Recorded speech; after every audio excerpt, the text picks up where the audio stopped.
요한복음 18장 28절까지 저번 주에 했었죠. 오늘은 29절부터 이제 마지막 9절까지 우리가 살펴볼 것인데, 예수님을 겟세마네에서 잡아서 그 무리들이 안나스 대제사장한테 데려가서 율법에 의한 재판을 받았죠. 하지만 주님께 어떠한 율법으로 책잡을 수가 없었기 때문에 안나스는 자기의 사위 가야바 대제사장한테 이제 예수님을 넘기게 됩니다. 이제 가야바에게 왔던 예수님을 또 가야바는 한 공회를 열어가지고, 그죠? 수 제사장들과 장로들과 서기관들이 함께 협의해가지고, 이자는 그 정치범으로 해서 빌라도에게 넘기자 해가지고 결국 빌라도 법정으로 예수님이 가게 된 사건까지 우리가 살펴봤습니다. 네. 그래서 29절부터 우리가 볼 것인데, 이제 빌라도 앞에 유대인들이 찾아온 그 장면부터 살펴볼 것입니다. 29절이요. 29절 한 목소리로 읽어보도록 하겠습니다. 시작. 그때 빌라도가 그들에게 나가서 이르되 너희가 이 사람에 대해 무슨 고속거리를 가져오느냐 하매. 여기서 이제 처음 등장하는 빌라도. 빌라도에 대해서 그 유대 역사가인 요세푸스는, 이 빌라도는 AD 26년에 티베리우스 황제에 의해서 유다의 총독이 되었다고, 임명되었다고 기록하고 있거든요. 이 빌라도 이전의 총독이 누구냐면 발레리우스 그라투스라는 사람이에요. 이 사람이 안나스를 대제사장직에서 물러나게 한 사람인데, 그 사람을 이어서 이 빌라도가 후임이 된 사람이거든요. 그래서 로마에서 5대 총독이 빌라도입니다. 5대. 보통 성경에 5 하면은 또 죽음의 숫자 아닙니까? 그죠? 예수님께서 십자가에서 죽으시는 그 해에도 빌라도가 총독이었는데 5대 총독이었단 말이죠. 그래서 이 빌라도가 다스린 그 지역이 사마리아하고 유대하고 가자 지방, 그리고 사해를 포함한 그 지방을 다스린 총독이었습니다. 그래서 이제 유대인들이 이 빌라도에게 와서 재판을 해달라고 몰려온 것이에요.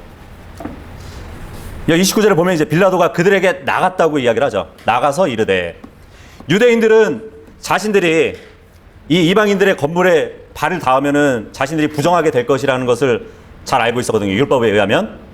거기다가 또 유월절을 앞두고 있잖아요. 유월절을 앞두고 있다 보니까 우리는 더럽히면 안 되니까 예수님만 그냥 법정에 밀어놓고 자기네는 빠져 있는 것이에요. 그러니까 지금 빌라도는 그들을 보기 위해서는 법정 끝에 가서 그들의 얼굴을 마주할 수밖에 없었던 것이죠. 이 그림 보시면은 이제 이 법정 안에 고소인들도 들어와야 되거든요. 하지만 유대인들은 여기 들어올 수가 없었어요. 자신들이 더러워질까봐. 그러니까 지금 밖에 있는 거거든요. 밖에 있고 예수님만 이렇게 와 있는 거기 때문에 빌라도가 그들에게 가기 위해서는 요 밖을 나가야 되는 것이에요. 그래서 29절에 보면 빌라도가 그들에게 나가서 이르되 이렇게 표현을 하는 것입니다.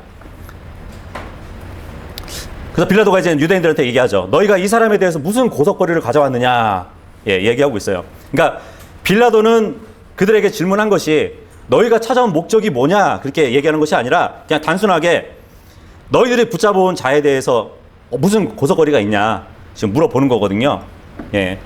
빌라도는 재판을 할 수 있는 권위가 있었어요. 그래서 로마 법에 의하면 3가지를 시행했어야 합니다. 뭐냐면 로마 법에 따라서 재판을 하기 위해서는 첫 번째는 어떤 특별한 고소를 제기해야 한다는 것이에요. 그러니까 무엇에 대한 고소가 이루어져야 재판이 시작되겠죠. 그리고 두 번째로는 피고 앞에 고소자들이 와야 되는 것이에요. 요즘에는 어때요? 재판정에 검사가 있잖아요. 그죠? 그때 당시에는 검사가 없어요. 따로. 그렇기 때문에 그 죄인을 고소한 사람들이 직접 와서 재판장 앞에 서야 되는 것입니다. 그리고 세 번째로는 피고로 하여금 자신을 변호할 기회를 줬어야 돼요. 어떤 죄로 몰려가지고 왔으면 자기가 스스로 변호할 수 있는 그런 자격을 줬어야 됩니다. 그러니까 요즘에는 변호사가 있잖아요. 그죠? 변호사가 피고에 대해서 변호를 하잖아요. 이 당시에는 변호사가 없었기 때문에 죄로 몰린 그 사람이 스스로 변호를 했어야 됩니다. 사도행전 25장 16절에 보면은 이제 사도 바울이 자기가 좀 부당하게 재판을 받는다는 거에 대해서 얘기하는 장면이 나오는데, 로마 법을 이제 말하면서 나는 지금 부당하게 재판을 받고 있다, 그런 이야기를 하거든요. 사도행전 25장 16절.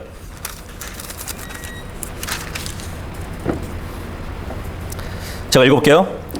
내가 그들에게 응답하되 고소당한 자가 고소한 자와 얼굴을 마주보고 자기가 고소당한 범죄에 대하여 자기를 위해 답변할 자유를 갖기도 전에 그 사람을 넘겨주어 죽게 하는 것은 로마 사람들의 관례가 아니니라 하였더라. 예.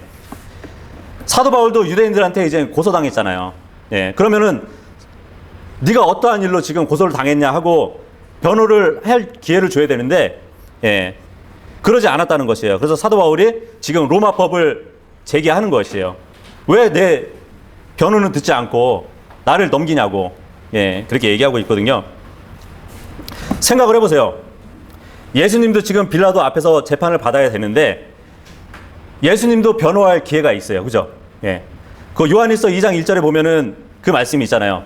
만일 누가 범죄하여도 우리에게 변호자가 계시니 의로우신 예수 그리스도더라. 그죠? 예. 예수님은 우리의 죄에 대해서 변호하시는 분이시거든요.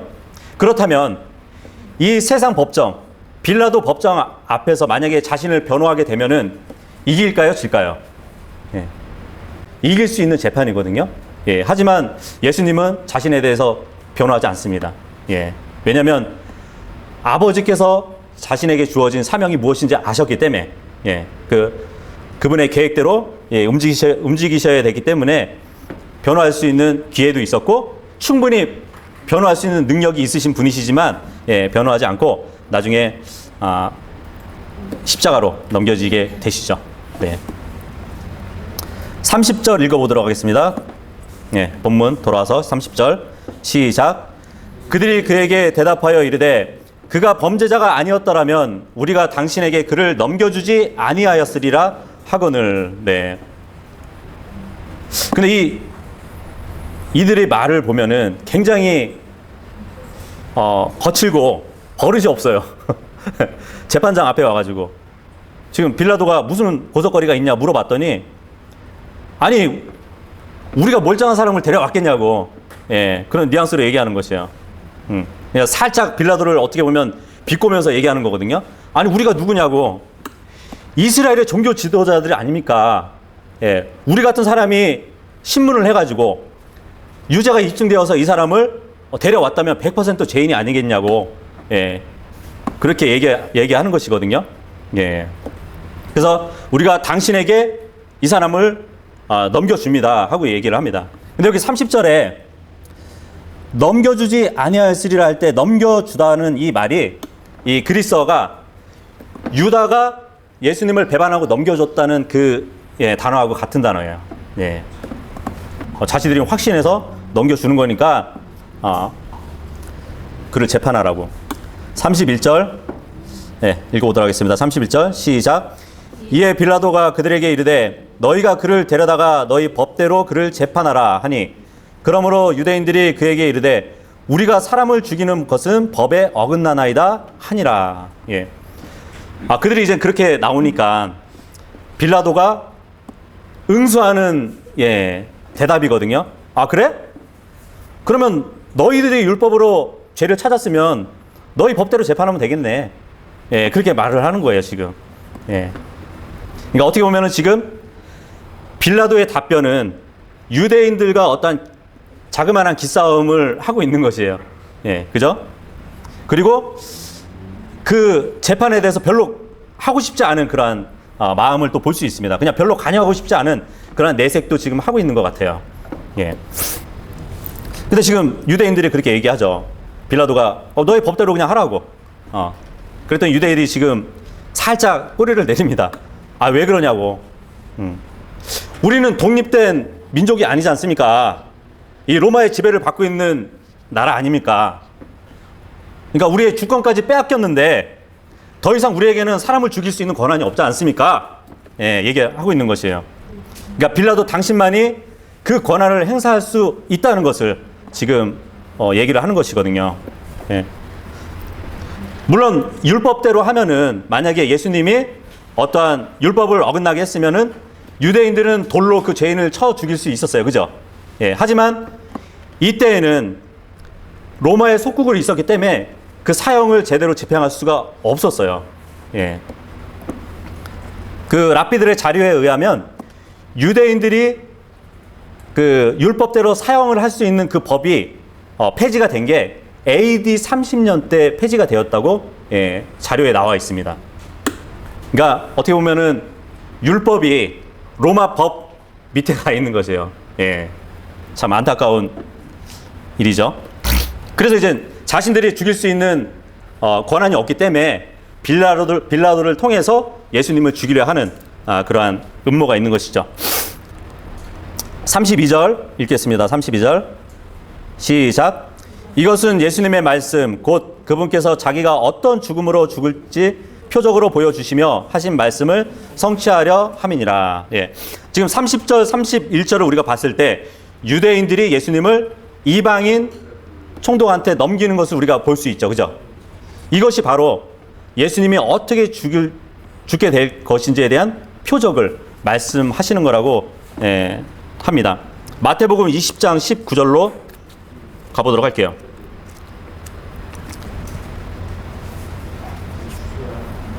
예, 18절부터 제가 읽어볼게요. 18절, 19절.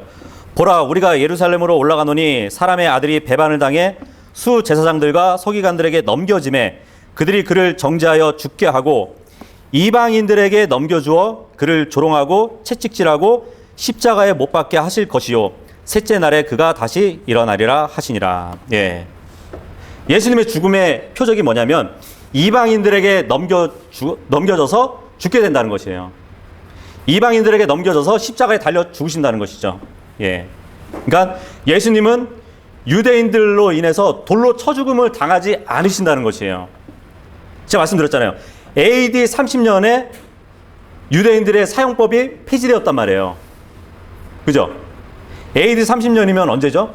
예수님이 사역을 시작한 시점이잖아요. 그죠? 생각을 해보세요.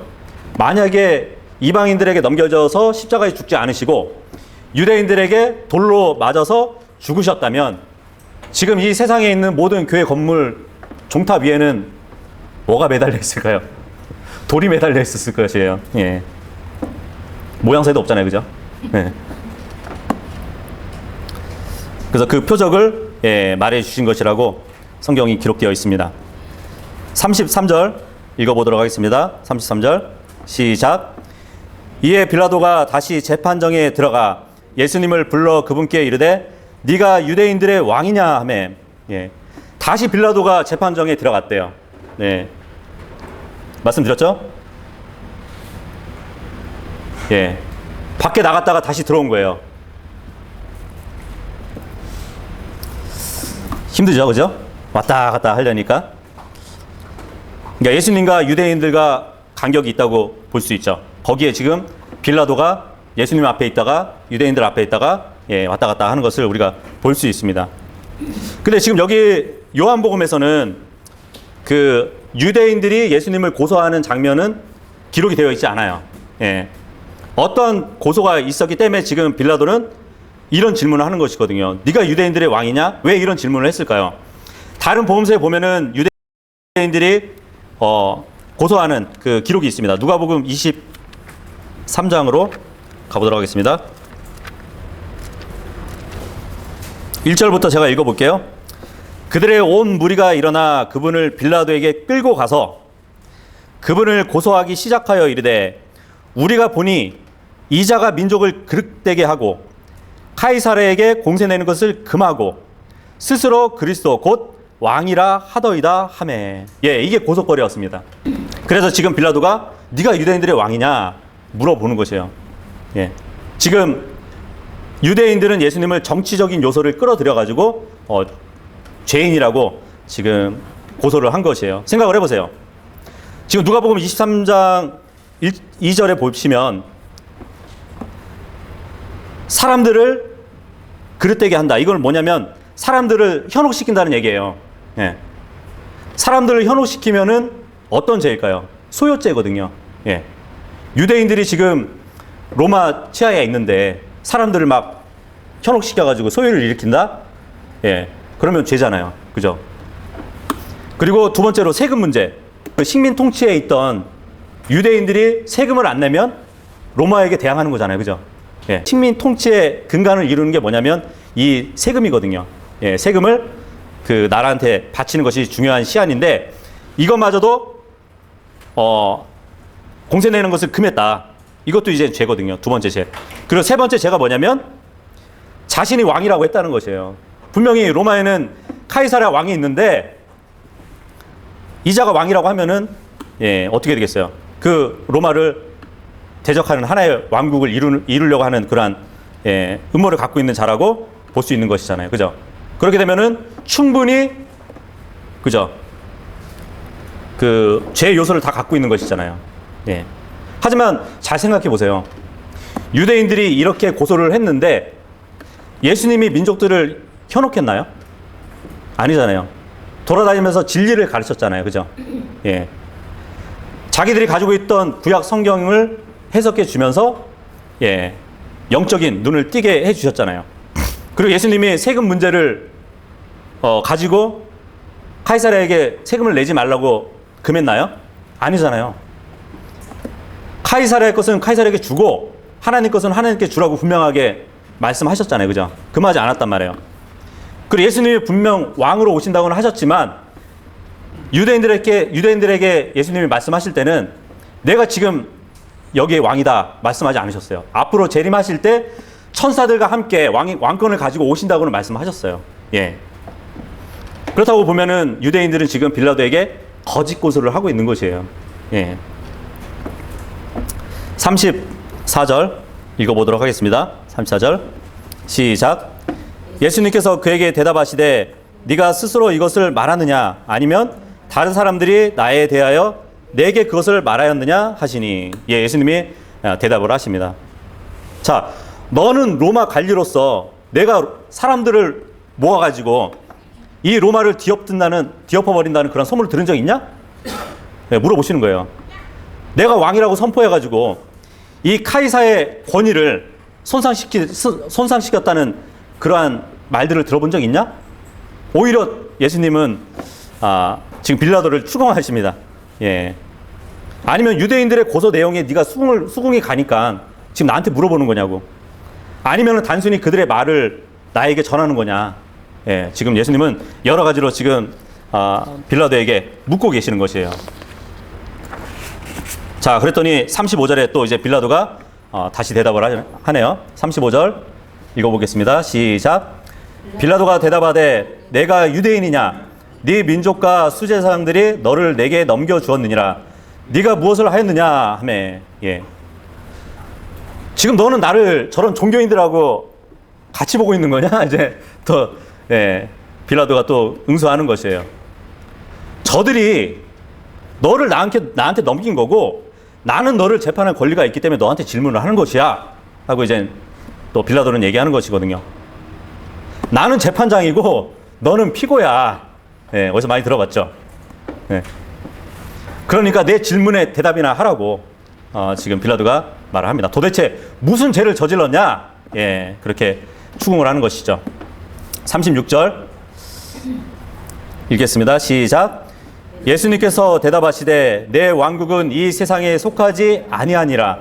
만일 내 왕국이 이 세상에 속하였더라면 내 종들이 싸워서 나를 유대인들에게 넘겨주지 아니하였으리라. 그러나 지금은 내 왕국이 여기에서 나지 아니하느니라 하시니라. 예. 예수님도 예, 어떻게 보면은 예수님이 지금 시인을 하는 대답이긴 하죠. 그죠? 왕국이 있고 예. 내 왕국이 있다 하면은 내가 왕이라는 것을 시인을 하시는 거잖아요. 그죠? 예. 근데 이렇게 말씀하신 예수님을 빌라도가 앞에서 딱 봤을 때는 생각을 해보세요. 빌라도 앞에 서신 예수님은 지금 굉장히 외모가 누추했을 거예요. 그죠? 왜 그 옷차림이 누추했을 거란 말이에요. 그리고 모습을 보면은 굉장히 비천한 모습을 가진 상태에서 빌라도 앞에 섰을 것입니다. 네가 한 왕국을 소유했다고? 한 왕국을 소유한 자로서 연성되기는 굉장히 머리에 그려지지 않았을 것 같아요. 그죠? 예, 빌라도 앞에 서선. 그럼에도 이제 빌라도가 아마 의문을 가졌던 것은 며칠 전만 해도 예수님이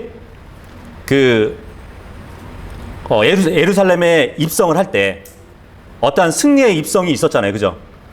유대인들이 몰려가서 야자나무 잎을 들고 막 환영했잖아요. 그죠? 밑에 막 깔아드리기도 하고. 아마 그 사실을 빌라도도 알았을 겁니다. 예. 자기 앞에 선 모습은 굉장히 누추하고 비천한 모습인데, 전에 이런 일이 있었단 말이지. 그러면 수많은 무리들은 지금 이 자를 따르고 있는데 왜 종교 지도자들은 이를 미워하는 걸까? 아마 그런 것들이 머리에서 감돌았을 것이에요. 도대체 이 사람은 뭐지? 하고, 그죠? 지금 예수님은 내 왕국은 이 세상에 속하지 아니하였다 하면서 왕국을 가진 왕으로서 시인을 하는 모습을 볼 수 있는데, 근데 여기서 이제 중요한 하나의 단서를 우리가 이제 볼 수 있는데, 예수님은 지금 내가 왕이 아니고 앞으로의 왕이다라는 것을 이제 보여주시는데, 36절 여기 보시면 지금은 내 왕국이 여기에서 나지 않는다 말씀하셨죠. 그죠? 예. now라는 말을 지금 썼단 말이에요. 굉장히 중요한 단서거든요. 왜냐하면 지금은 내 왕국이 여기서 나지 않는다 하면은 앞으로 내 왕국은 여기서 낳는다는 것이에요? 안 낳는다는 것이에요? 예. 앞으로는 내 왕국이 될 거라는 말씀을 하신 거잖아요. 근데 변개된 성경, 킹제임스 성경을 제외한 변개된 성경은 이 지금이라는 단어를 삭제했어요. 예. 그렇게 되면 어떻게 될까요? 그냥 내 왕국이 여기서 나지 않는다. 내 왕국은 앞으로 예수님이 이 땅에 오실 때 다스릴 그 왕국은 물질적인 왕국이거든요.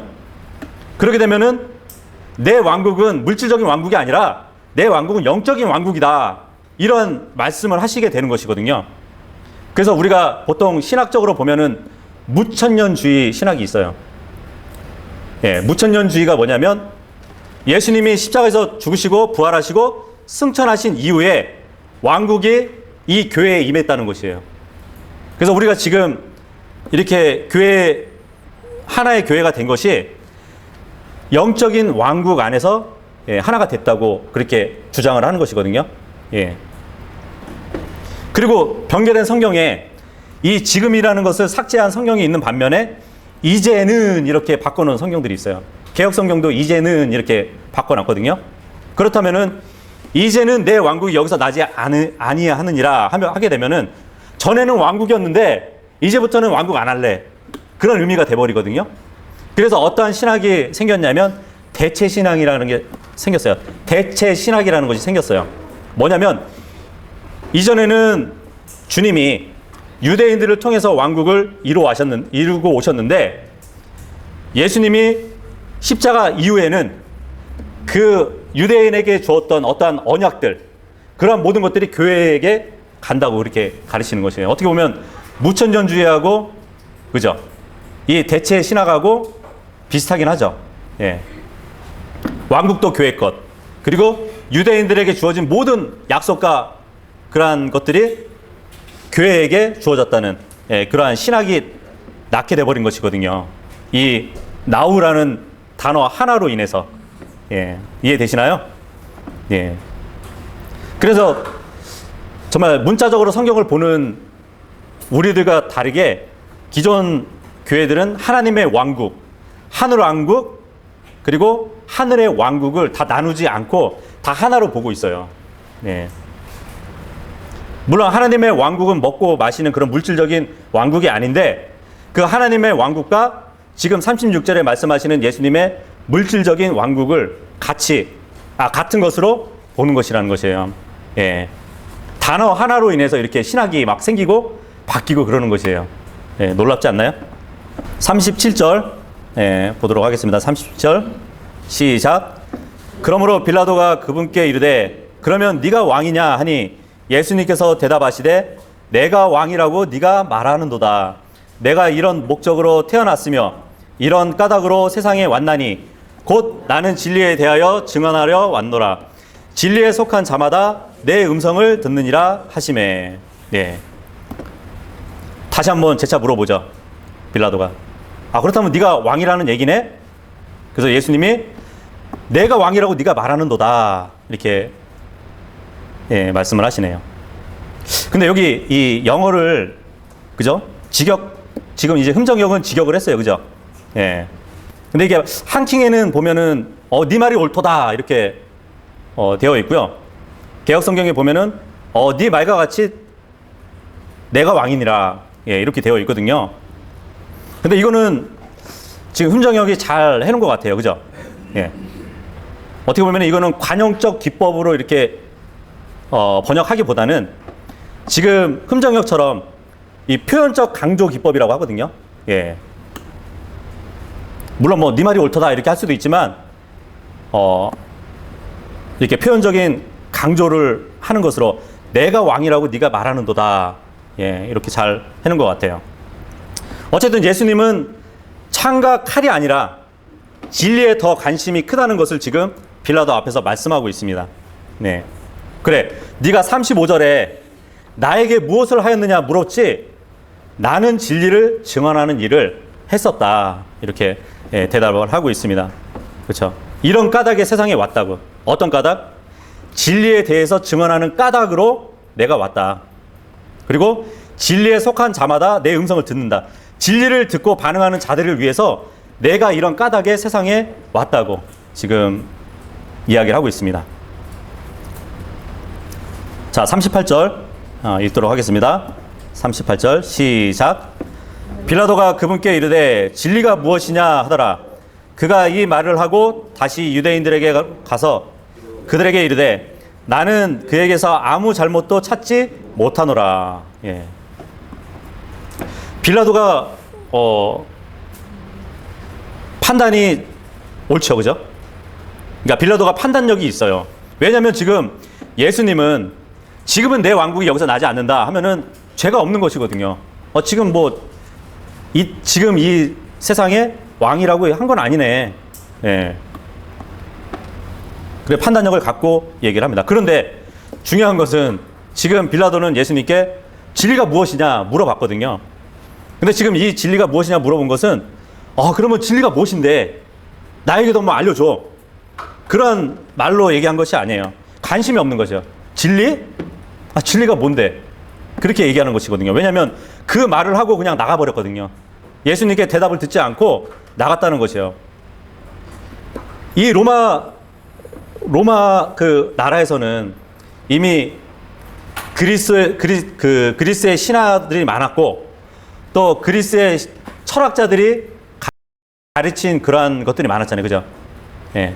그때 철학자들의 말들이 거의 진리였거든요. 그런 철학자들의 하나로서의 진리를 얘기한다고 지금 생각을 하는 것이에요. 진리? 내가 많이 들어봤어.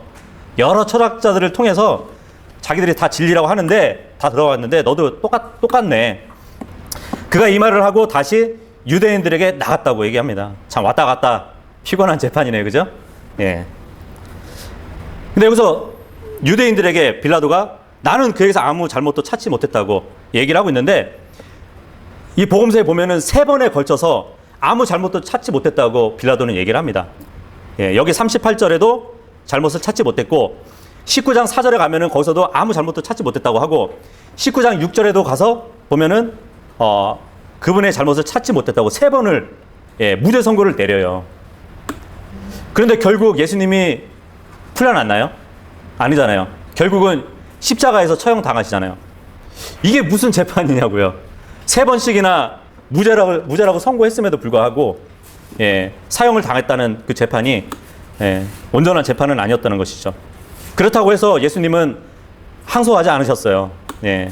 보통 항소권 하면은 부당한 그 재판의 결과에 대한 항변이잖아요. 그죠? 하지만 예수님은 항소하지 않으셨습니다. 그러니까 요즘에 재판들 보면은 항상 재판에 따르는 그 결과에 따라서 죄인들이 항소를 무조건 합니다. 그죠? 거의 90%가 형량이 줄어들고 그런 것을 볼 수 있는데 예수님은 전혀 그런 것을 생각하지 않으시고 아버지의 계획에 따라 예, 순수히 움직이는 그러한 모습을 볼 수 있죠. 39절 보도록 하겠습니다. 39절 다 같이 시작. 그러나 6월절에 내가 너희에게 한 사람을 놓아주는 관례가 너희에게 있으니 그런즉 너희는 내가 유대인들의 왕을 너희에게 놓아주기 원하느냐 하매. 예. 지금 아무 잘못도 찾지 못했는데 유대인들을 보니까 지금 이 사람을 놔주면은 폭동을 일으킬 것 같아. 물론 여기서는 이제 그러한 모습이 보여지지 않지만 다른 복음서에서 보면은 이제 그러한 모습들이 이제 보여지거든요. 그러한 그 환경이 조성이 돼버리니까 이제 빌라도가 눈치를 보게 됩니다. 예, 유대인들의 눈치를 보게 돼요. 그래서 하나의 묘안을 냈는데 6월절 명절에 죄수 하나를 풀어주는 관례가 있었어요. 유대인들의 관례. 그래서 빌라도는 그것을 이용해가지고 예수님을 풀어주려고 하는 그러한 것을 보입니다. 그 관례를 이용해가지고 예수님을 풀어주려고 했다는 것이에요. 솔직히 빌라도는 재판에 권위가 있는 사람이잖아요. 그냥 사람들 앞에 이 사람은 무죄야 하고 그냥 땅땅땅 치면 그냥 무죄가 될 수 있었어요. 그죠? 근데 지금 통치권은 있지만 줏대가 없는 그 빌라도의 모습을 볼 수 있어요. 예, 이 사람을 놔주면은 아무래도 이 폭동이 일어날 것 같다. 예, 그래서 지금 이 묘안을 갖고 있었는데 여기 보면 그 빌라도가 39절에 보면은 자, 내가 이 피고를 너에게 놓아주길 원하느냐? 그렇게 얘기했나요? 아니에요. 너희가 죄인이라고 부르는 이 사람을 너에게 놓아주길 원하느냐? 그렇게 얘기하지 않거든요. 빌라도가. 내가 유대인들의 왕을 너에게 놓아주길 원하느냐? 그렇게 얘기하고 있어요. 예. 그래서 아까 37절에 보면은 이게 어떻게 보면은 예수님의 위트라고 해야 되나? 예. 37절에 보면은 내가 왕이라고 네가 말하는도다 하잖아요. 예수님이 빌라도한테. 그죠? 예. 이것을 염두하고 위트 있게 그 와중에서도 그렇게 말씀하신 게 아닌가 생각이 됩니다. 40절 읽어보도록 하겠습니다. 40절 시작. 그때 그들이 모두 다시 소리를 지르며 이르되 이 사람이 아니라 바라바니이다 하니라. 이제 바라바는 강도더라. 예. 빌라도는 그들의 관례에 따라서 죄인을 놓아줄 때 예수님을 놓아주기 원했지만 유대인들은 또 그래 죄인을 놓아줄 것이면은 그가 아니라 바라바를 놓아주라고 얘기하고 있습니다. 예. 근데 그 바라바는 강도래요. 예, 강도라고 합니다. 근데 누가복음 23장 19절에도 보면은 폭동을 일으킨 죄인 그리고 살인자라고 말씀을 하고 있거든요. 강도뿐만 아니고 살인자였대요. 폭동도 일으켰고. 그리고 마태복음 27장 16절에 보면 유명한 죄수라고 기록되어 있습니다. 예. 그러니까 유대인들이 모두 알고 있는 죄수였다는 것이에요. 예. 생각을 해보세요. 예수님은 의로우신 분인데 지금 한 죄인과 바뀌고 있습니다. 강도였고 살인자였고 폭동인 유명한 죄수와 지금 의로우신 분이 바뀌는 장면이에요. 그러한 죄들을 다 안고 가시는 예수님을 우리가 상징적으로 볼 수 있습니다. 지금 이 바라바는 로마를 상대로 폭동을 일으켰던 자예요. 어떻게 보면 혁명가였어요. 예, 혁명가였기 때문에 빌라도로서는 이 사람을 놔주는 것에 대해서는 굉장히 탐탁지 않았을 것이에요. 예, 로마를 대항해서 폭동을 일으켰던 사람이거든요. 하지만 유대인들에게 있어서는 어떻게 보면은 예수님보다 바라바가 더 영웅이었던 것이에요. 예, 유대를 위해서 폭동을 일으킨 거잖아요. 이 예수님은 만약에 그가 왕이었으면 이 로마를 압제해서 우리를 구원해 주고 로마를 그러니까 무력으로 인해서 이겼어야 되는데 그런 모습을 보이지 않았기 때문에 메시아라고 인정하지 않고 오히려 바라바가 더 영웅 취급됐던 것이에요. 예, 혁명가로서. 그래서 그 바라바를 놓아주라고 유대인들은 말하고 있습니다. 근데 이 바라바라는 이름이 이제 그리스어로 아버지의 아들이라는 뜻이거든요. 예. 아버지의 아들. 이 복음서를 다 통해서 보면은 예수님의 타이틀 중에 하나가 아버지의 아들이잖아요. 그죠? 예. 근데 지금 예수님은 아버지의 아들인데 그들은 바라바를 놔줘라 하면서 예, 어떻게 보면 자신들의 입술은 그 예수 그리스도를 놓아줘야 된다는 예, 그런 말을 하고 있는 것이에요. 네. 참 신기하죠. 네. 그래서 우리가 40절까지 우리가 살펴봤는데 예수님은 정말 도살장으로 끌려가는 양처럼 입을 열지 않고 예, 자신의 사역이 무엇인지 이 구속 사역이 무엇인지 잘 아셨고 또 그것이 아버지께 순종하고 그분의 계획대로 움직이는 수순이라는 것을 잘 알고 계셨기 때문에 예, 이 재판정에서도 입을 다물고 예, 자신을 변호하지 않으셨습니다. 변호하지 않고 자신이 어떠한 분이신지를 예, 알리는 일을 하셨습니다. 예, 그래서 이제 다음 주부터는 예수님이 이제 십자가까지 예, 가시는 그 내용을 예, 살펴보도록 할 것입니다.